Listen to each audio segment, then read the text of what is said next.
Assembling the Ardo pump set.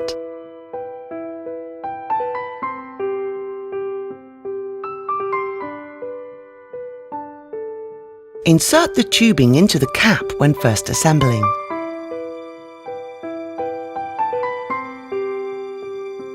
Grip the white valve on the reinforced sides and put it into the breast shell. Before assembling, inspect the valve for any tears or milk deposits. Now place the membrane pot in the breast shell with the smooth side facing outward. When attaching the green lid, please position the line markings on the cap and the breast shell so that they line up.